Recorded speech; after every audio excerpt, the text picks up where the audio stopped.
to another edition of COVID Comfort. This week we're talking about Wes Craven's New Nightmare.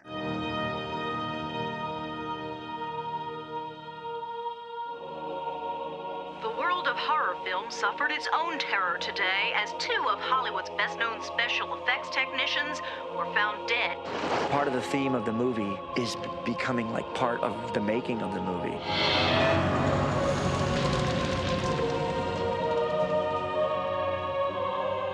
Can you come with me in my dreams?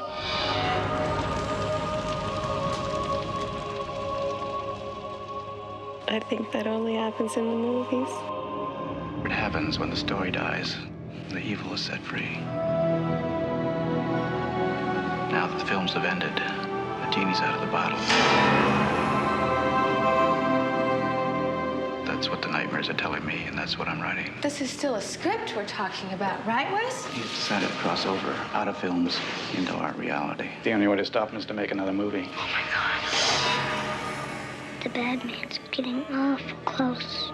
You're gonna have to make a choice. What kind of choice? Whether or not you're willing to play Nancy one last time.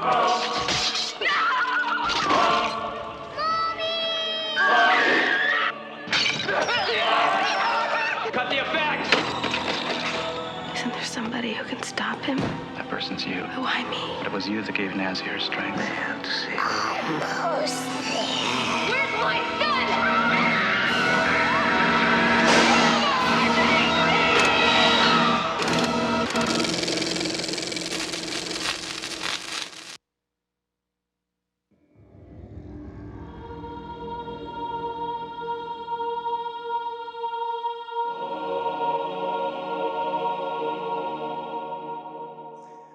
Wes Craven's New Nightmare is a 1994 film directed by Wes Craven. Obviously, it marks his return to the Nightmare on Elm Street franchise.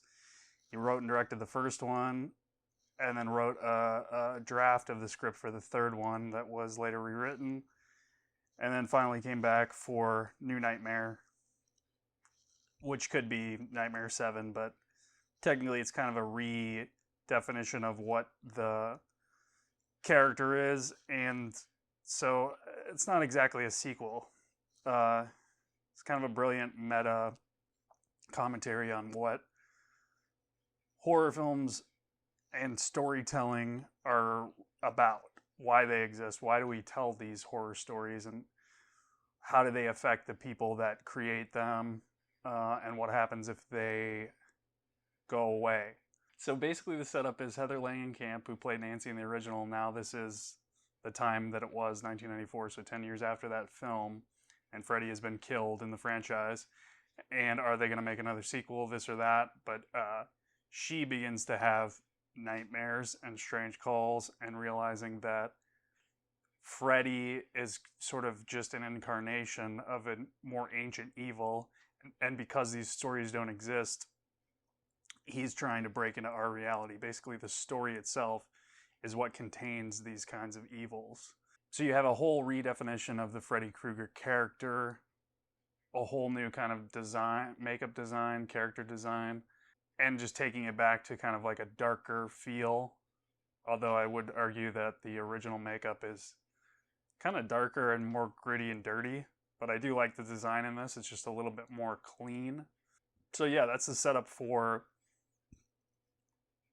arguably the first meta horror film, because it's all about the industry and the people that make the horror films being killed by this monster, which is absolutely brilliant and really ahead of its time. This film did well, I think, like critically was well regarded, but wasn't that popular with audiences, I think, because of that, because it's kind of a thinking man's horror film. And it's the big dipping of the toe for Wes Craven into meta stuff. He's kind of flirted with it up to this point, and this is the big plunge.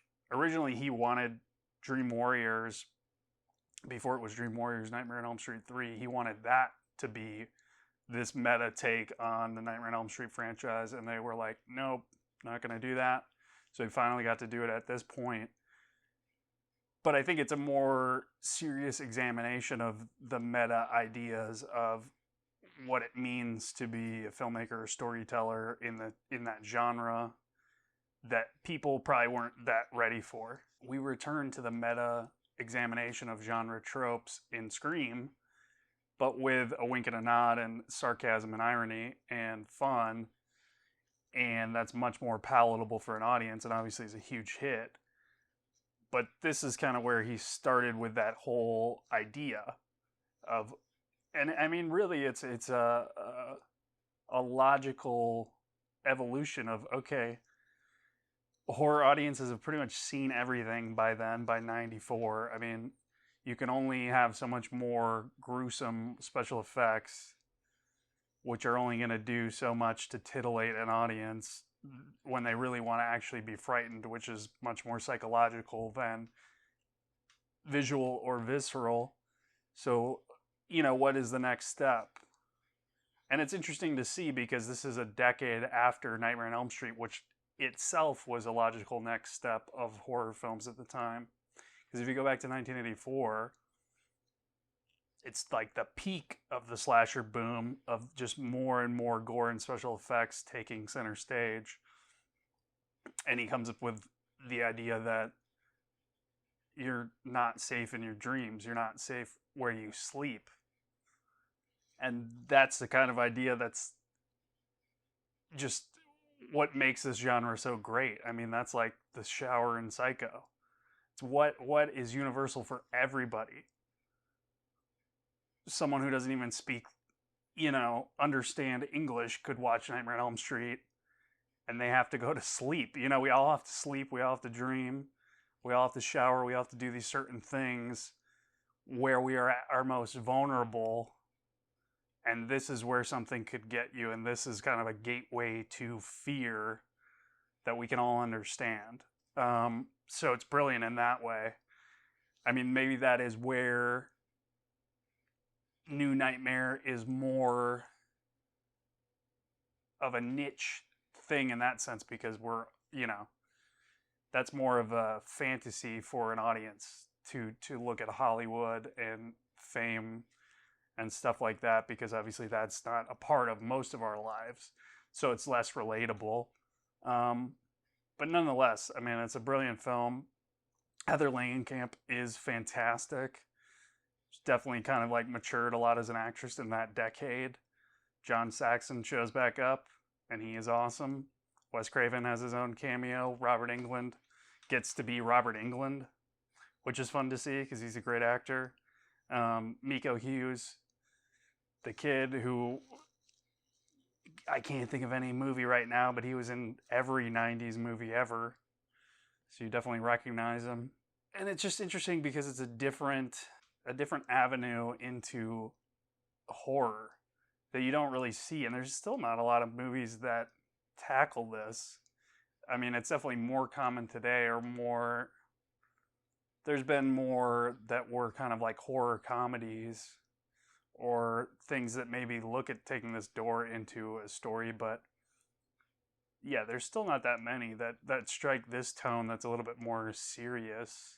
Yeah, really the ideas are deeper than you would find in, obviously, in a lot of horror films. Not that I love the genre, but it's dealing with the full, the idea of what storytelling really does. That storytelling can actually deal with some of the evils in the world, and when dealing with them honestly, can defang them a little bit. I used to watch this movie a ton when I was a kid. For whatever reason, it was one of the films that was just on loop on TNT in like 95, I guess. So I used to watch this movie all the time, and it scared the shit out of me constantly. I was probably the age that kid was in the movie. I don't know. I was like 7, so it was terrifying. It doesn't scare me, really anymore. It's more fascinating on a intellectual level.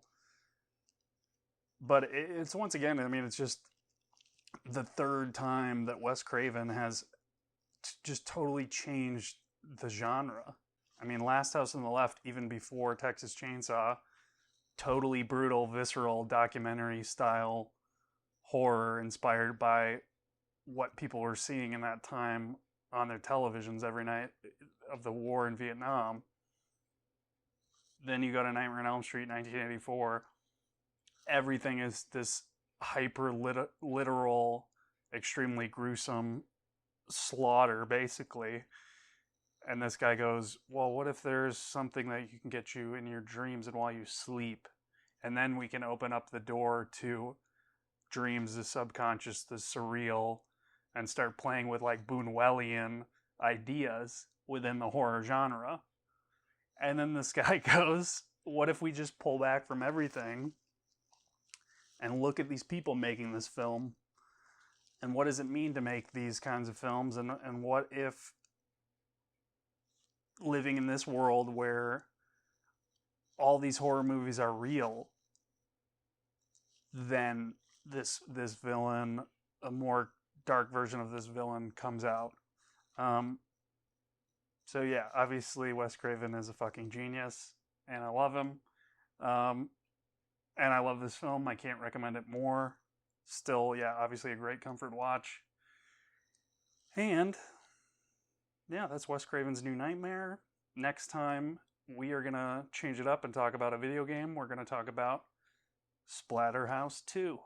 So stay tuned for that. Remember to like, subscribe, follow, do all those social media things. And of course, to end, we'll have another word on the street. So this is Kyle signing off. Hey,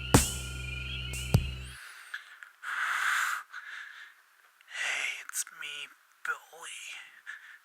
I've been upstairs listening to Bloodhound Pix for hours. It keeps me so entertained while I'm waiting for the sorority girls to come home. Bloodhound Pix podcast is produced by Josh Lee, Craig Dram, and Kyle Hintz. Music by Raymond Seed. Audio editing by Kyle Hintz.